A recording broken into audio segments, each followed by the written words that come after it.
we try to ensure that there's a strong interdenominational, geographic, ethnic, depending on the circumstance of the nation, invitation, so that we're genuinely in service to the local church there, furthering unity, emphasizing that, and then building the outreach around personal evangelism, that every church would recognize, hey, and every individual in the church, this is just one more tool in my hands. If we're going to reach this city, Luis Palau or Andrew Palau aren't going to do it. They'll play their role, but somebody can go.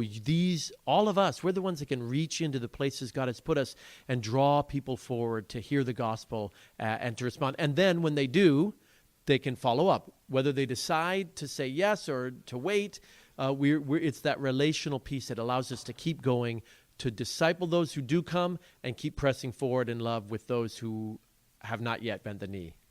Well, Andrew, something you mentioned earlier, and I want to get you to make a brief comment. And, of course, we continue to remember the life and the ministry of the late Billy Graham, who will be laid to rest there at the Billy Graham Library this coming Friday.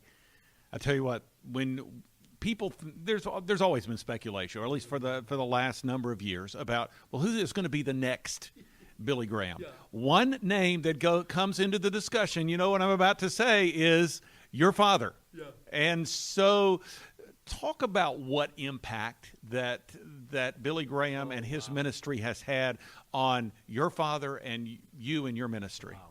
Well, there's a group, not us, but an outside group making a film called Palau, the movie, and it's beautiful to see how well they've done the story. It's really of Dad's early life, not accolades about the things he accomplished, but what takes a fatherless boy and allows him to hear the voice of God and obey and to see what Dad has seen in his life.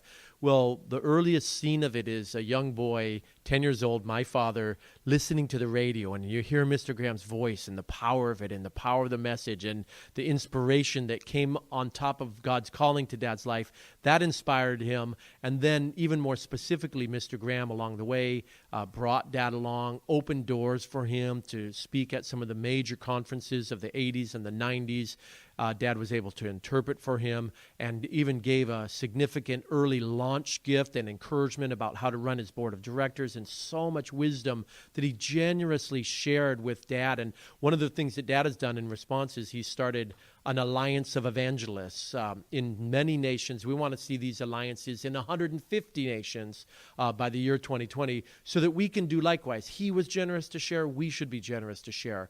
And it's an expression of unity, that the evangelists could love each other and serve together and collaborate and speak well of each other. You know, that's a great example. We challenge the churches to do that in a sense in our festivals. Well, we should be doing it ourselves in our little realm, which is the evangelist. So it's like there's a legacy from Mr. Graham and his generosity to Dad. We're the recipients of it. I'd basically say it's on us now. That's what they'd say. There's no Billy Graham. There's probably no Luis Palau to come, but there's us, and we can expect even greater things than this, the Lord told us. So let's believe for our generation that it's on us. We can do it with God's help, by the power of the Spirit, together, especially. The theme of the conference this year, unity, great power in unity for our end goal, to see souls rescued by the gospel, the good news of Jesus Christ.